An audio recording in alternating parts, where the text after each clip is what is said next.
नमस्कार, खबरों की खबर में आपका स्वागत है। मैं हूं संकेत उपाध्याय। तो तमाम बड़े मुद्दों के अलावा एक और मुद्दा है जो बहुत बड़ा है और वो है छात्रों के भविष्य को लेकर के। और ये बात हो रही है 12वीं कक्षा से निकल के जो ग्रेजुएशन के लिए अप्लाई करते हैं। तो अंडर ग्रेजुएट की जो परीक्षा है उसमें कुछ बदलाव अब होने जा रहे हैं। तो 12वीं की कट ऑफ का विकल्प, दरअसल हो क्या रहा था कि कट ऑफ 100% हो रहे थे। अब 100% में तो सारी जनता बाहर हो जाएगी, ऐसे तो नहीं हो सकता ना कट ऑफ की 100% जाए। तो एक विकल्प लाया गया, लेकिन उस विकल्प में भी ऐसा बताया जा रहा है कहीं कोई नई समस्या तो नहीं आ जाएगी। तो आइए उसके बारे में बात करते हैं। सबसे पहली बात, नंबरों के बजाय अब कॉमन टेस्ट से एडमिशन होने की बात कही जा रही है। यूनिवर्सिटी चाहे तो CUET के साथ एक न्यूनतम कट ऑफ भी रख सकती है। अप्रैल के पहले हफ्ते से आवेदन होगा, जुलाई में परीक्षा होगी। कई विकल्पों वाला कंप्यूटर बेस्ड ये टेस्ट होगा और 12वीं के NCERT सिलेबस से ही सवाल आएंगे। नेशनल टेस्टिंग एजेंसी को यह जिम्मा दिया गया है कि 13 भाषाओं में यह टेस्ट करवाएं और कॉमन टेस्ट के आधार पर ही सेंट्रल यूनिवर्सिटी में एडमिशन होगा। स्टेट, प्राइवेट और डीम्ड यूनिवर्सिटी में भी इसी प्रक्रिया की कोशिश की जाएगी। कॉमन टेस्ट से आरक्षण पर कोई असर नहीं पड़ेगा और यह बोर्ड की परीक्षा के अलावा है, यानी कि आप 10th का बोर्ड दीजिए, 12th का बोर्ड दीजिए और उसके बाद यह एंट्रेंस एग्जाम दीजिए, कॉमन सब यूनिवर्सिटी के लिए। अब पहले की एडमिशन प्रक्रिया क्या थी? Cut off. कट ऑफ के आधार पर दाखिले होते थे। कई बार यह कट ऑफ, जैसे कि हमने बताया, 100% चले जाते थे। 95-96% तक नंबर लाने वाले रह जाते थे। बताइए कितनी मेहनत से बच्चों ने पढ़ाई की, लेकिन वो कट ऑफ में रह गए। हर बोर्ड का नंबर देने का एक अपना तरीका था और यहां दिक्कत आती थी।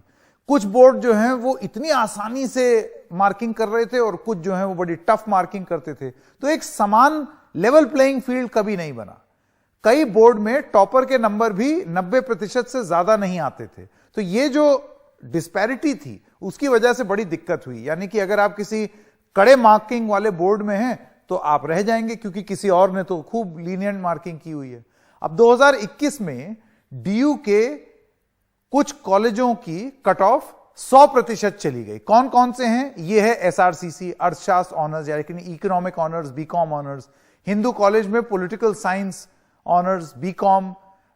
रामजस कॉलेज में political science honours. SGTB Khalsa college में BCom honours and Mary Jesus and Mary college में साइकोलॉजी ऑनर्स। बताइए, साइकोलॉजी ऑनर्स में 100% कट ऑफ, कौन पढ़ पाएगा? हंसराज कॉलेज में computer science honours, Deendayal Upadhyaya college में कंप्यूटर साइंस ऑनर्स। तो बड़ी विचित्र सी स्थिति हो गई थी 100 के कट ऑफ जाने की। तो यह समाधान लाया गया है, लेकिन कहीं समाधान ही समस्या तो नहीं बन जाएगा, ऐसा भी विचार रखने वाले कुछ लोग हैं। और उनमें से जो हमारे पहले मेहमान हैं वो हमारे साथ अब जुड़ गए हैं। आपका नाम है दिनेश सिंह, आप वाइस चांसलर रह चुके हैं दिल्ली विश्वविद्यालय के। दिनेश जी, आपका बहुत बहुत धन्यवाद NDTV से बात करने के लिए। इस टेस्ट को आप किस तरह से देखते हैं? देखिए, इस सिद्धांत के रूप में मैं इसका स्वागत करता हूं। ये आवश्यक हो गया था। जिस प्रकार से तमाम स्टेट के बोर्ड्स मनमानी कर रहे थे 12वीं की कक्षा के नतीजों को लेकर, तो उसमें कुछ हस्तक्षेप की आवश्यकता थी। तो मैं उस रूप में इसका स्वागत करता हूं। परंतु मुझे एक बड़ा भारी संदेह है, और संदेह इस वजह से है कि जिस प्रकार की ये प्रवेश से जुड़े हमारे परीक्षाएं जिस प्रकार की होती रही हैं, जिनको एंट्रेंस एग्जाम्स कहा जाता है, चाहे वो IIT का हो चाहे और तमाम हो, मैंने उसमें कोई ऐसे रचनात्मक उसके अंदर कुछ मैंने गुण नहीं देखे हैं। वो हानिकारक रहे हैं। शिक्षा के संबंध में उन्होंने बहुत राष्ट्र का अहित किया है। पूरे हमारे स्कूल के प्रबंध को, उसकी शिक्षा को बहुत हानि पहुंचाई है। और ऐसा नहीं कि थोड़े से ही बच्चे हैं, तमाम बच्चे हैं, हर प्रकार से कोई ना कोई एंट्रेंस एग्जाम में जुड़े रहते हैं। स्कूल की शिक्षा को लेकर वो बिल्कुल ध्यान नहीं देते। एक तो यह हानि होती है। दूसरे, जिस तरह के ये टेस्ट हैं, जिस तरह की परीक्षाएं हैं, बच्चे की सोच में कोई विकास या एक होता है ना कायाकल्प वाला परिवर्तन, वो नहीं आता है। वो अधिकतम तो वो कोचिंग के आधार पर रट कर किसी तरह से वो निकलते हैं उसमें से। मेमोरी को ज्यादा टेस्ट करते हैं, प्रैक्टिस को ज्यादा टेस्ट करते हैं। कुछ उसके जो अपनी सोच है, गहरी रचनात्मक क्रिएटिव सोच, वो नहीं मुझे उस दर्शाई जाती इन टेस्टों में।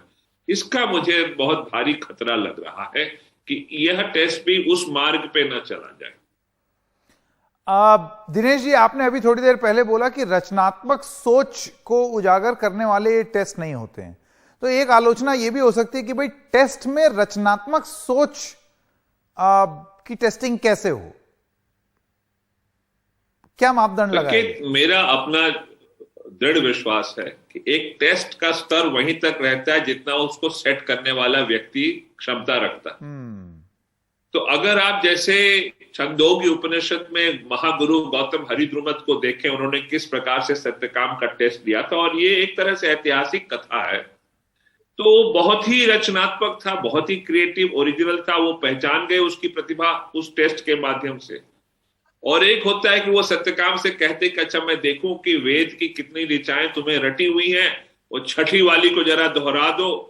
तो ऐसे तो कई मेहनत करके रट लेते और दोहरा देते, तो अब कहां से उसका प्रवेश करते। मैं एक फिलोसफिकल लेवल पे अभी तो उत्तर दिया है, परंतु मैंने व्यक्तिगत रूप में, और मेरे कई ऐसे सहयोगी हैं, भारत में ऐसे लोगों की कमी नहीं है, ये भारतवर्ष है, ये बहुत क्षमता रखता है। अगर हम लोग थोड़ा धीरज से इसके ऊपर सोचें, काम करें, तो अच्छे टेस्ट बनाए जा सकते हैं, अगर भारत चाहे तो। जी जी दिनेश जी, ये जो बोर्ड की मनमानी वाली बात आपने अभी कही कि सब लोग जो अपने अपने हिसाब से मार्किंग कर रहे थे, उस चक्कर में ये 100 टाइप का कट ऑफ जा रहा था, आपको लगता है कि इसके समाधान के चक्कर में ये जो लाया गया है ये सिस्टम कॉमन एंट्रेंस टेस्ट, ये समाधान न बन के एक नई समस्या खड़ी कर सकता है?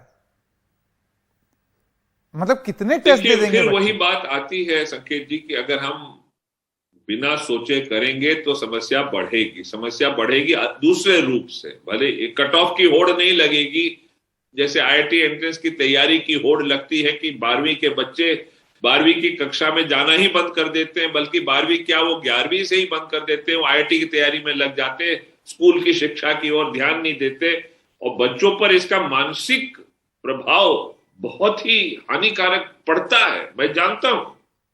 और जो बच्चे उत्तीर्ण होकर आते हैं आईआईटी के एंट्रेंस एग्जाम के माध्यम से, उनकी भी जो उनका प्रदर्शन आईआईटी में कोई बहुत ज्यादा ऐसा नहीं होता है कि इसको सराहा जाए। इसलिए मैं इसको भी समझता हूं कि यह भी हानिकारक बन सकता है। भले इट्स लाइक जो अंग्रेजी में प्रोवर्ब है ना, from the frying pan into the fire, ऐसा ना हो जाए। मैं इसी को लेकर आगाह कर रहा हूं, सचेत रहा हूं कि हम थोड़ा गहरी सोच करें। ऐसा नहीं, इसके अच्छे विकल्प बन सकते हैं। सिद्धांत के रूप में मैं इसको स्वीकारता हूं, स्वागत करता हूं। जी प्रोफेसर सिंह, आपका बहुत बहुत धन्यवाद हमारे साथ जुड़ने के लिए और ये तमाम बात रखने के लिए। ये थे Dinesh Singh, vice chancellor farmer Delhi विश्वविद्यालय के, जो कि थैंक यू जो हमको ये बता रहे थे कि समाधान लाइए, लेकिन ऐसा ना हो जाए कि वो अपने आप में एक समस्या हो जाए। प्रोफेसर गीता भट्ट भी हमारे साथ जुड़ गई हैं।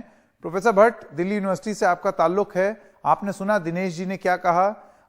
आपको क्या लगता है कि ये समस्या उजागर करना भी एक, मतलब जो उन्होंने चेताया है जी, वो ठीक चेताया है? कहीं ऐसा तो नहीं है कि हम एक और समस्या खड़ी कर रहे हैं? और कितने मैं बस इतना जानना चाहता हूं, एक 12th के बच्चे के हिसाब से अगर आप सोचें तो कितना टेस्ट दे देगा कोई? संकेत जी, अगर आप देखें तो कुछ लंबे समय से ये एक चिंता का विषय रहा है, और कई बार आपने भी इस पे कई बार इस बात को डिस्कशन में लिया है कि जिस प्रकार से जो एक असमानता, जिसका प्रोफेसर दिनेश सिंह जी ने भी उसका उल्लेख किया कि जो असमानता बोर्ड की जो परीक्षाएं हो रही हैं, क्योंकि विभिन्न राज्य अलग तरीके से परीक्षा लेते हैं और उनका जो मूल्यांकन है वो मूल्यांकन अलग अलग तरीके से होता है। तो कई विद्यार्थी जो वैसे बहुत मेधावी रहे हों, परंतु क्योंकि जब वो नंबरों की जब तुलनात्मक रूप से देखे जाते, क्योंकि हर एक बोर्ड का अपना अलग तरीका होता था, सही है, तो पीछे छूट जाते थे। तो ये जो बात उन्होंने हाईलाइट की, उसके बारे में आपका क्या कहना? हाँ, मैं उस पर भी आ रही हूँ। तो मैं ये बताना चाह रही हूँ कि जब इस तरह से, जब ये सिर्फ केंद्रीय विश्वविद्यालयों के लिए सबसे पहले तो ये परीक्षा जो तय हुई है, जो कि लगभग 50 से 1 या 2 कम है, तो देश भर के केंद्रीय विश्वविद्यालयों के लिए एक ही परीक्षा रखी गई है। इसका अर्थ यह है कि एक लेवल प्लेइंग फील्ड सबसे पहले तो सारे विद्यार्थियों को मिलता है। वो एक ही परीक्षा का जो आधार है, उस पे उनको जो है एक तरह से मेरिट बनाई जाएगी। और उसके बाद विद्यार्थी उनकी अपनी क्या चॉइस है, वो क्या अब कहाँ पहला स्थान किस विश्वविद्यालय जाना चाहेंगे, दूसरा, वो उसमें अब तय करेंगे और काउंसलिंग की प्रक्रिया रहेगी। दूसरी बात जो कही, एक तो ये जो आपने उल्लेख किया कि 13 भाषाओं में ये परीक्षा रखी जाएगी, और राष्ट्रीय शिक्षा नीति का जो एक मूल सबसे महत्वपूर्ण आधार ये भी रहा है कि भारतीय भाषाओं में विद्यार्थियों को पढ़ने और मूल्यांकन की जो एक सुविधा है वो मिलनी चाहिए, ताकि भाषा के कारण कई हमारे जो विद्यार्थी हैं जो मेधावी हैं, उनको ज्ञान है, लेकिन क्योंकि वो अंग्रेजी नहीं आती है इसमें पीछे छूट जाते थे, उनके लिए भी एक ये बहुत राहत रहेगी। तीसरी मैं आपकी बात पे आ रही हूँ, जो आपने कहा कि जो प्रोफेसर दिनेश सिंह जी ने भी जो अपनी जो राय दी है, उसमें यहाँ पे यह आवश्यक होगा कि जो इन परीक्षाओं का परीक्षा करने के लिए जो प्रश्न पत्र बनाए जाएंगे, उनमें इस बात को ध्यान में रखकर वो प्रश्न पत्र बनाए जाएं कि जो भी विद्यार्थी उसमें बैठे, कहीं ऐसा ना हो कि इनके लिए भी कोई जो कोचिंग सेंटर के जो जिस प्रकार से एक ये जो कंसर्न है बेसिकली इस बात को लेकर है कि कहीं कोचिंग सेंटर्स ना शुरू हो जाए।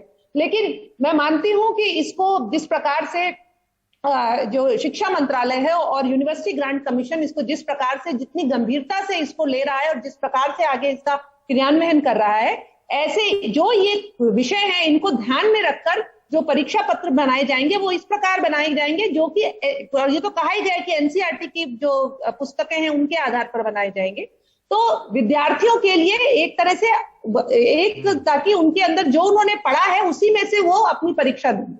बिल्कुल। तो हमें पूरा विश्वास रखना चाहिए कि जो ये प्रक्रिया है उसको जो बदलने उससे विद्यार्थियों को इसमें सहूलियत ही हो। ठीक। प्रोफेसर भट्ट, आपका बहुत बहुत धन्यवाद हमारे साथ जुड़ने के लिए। वक्त है एक छोटे से ब्रेक का। और कू ऐप पर भी कुछ सवाल हैं। राजीव गुप्ता लिखते हैं कि छात्र तनाव से मुक्त होंगे या इससे ज्यादा तनाव में आएंगे। सुभाष शर्मा लिखते हैं कि परीक्षा के लिए एक और परीक्षा, ठीक बात कह रहे हैं, इससे तो पूरी शिक्षा प्रणाली पर ही एक प्रश्न चिन्ह लग जाता है। इम्तिहान की घड़ी लगातार आती चली जा रही है। ये इम्तिहान की घड़ी जो इम्तिहान ले रहे हैं उनके लिए भी थी, लेकिन बस यही प्रयास करना है कि कहीं समाधान समस्या न बन जाए। खबरें जारी रहेंगी एनडीटीवी इंडिया पर।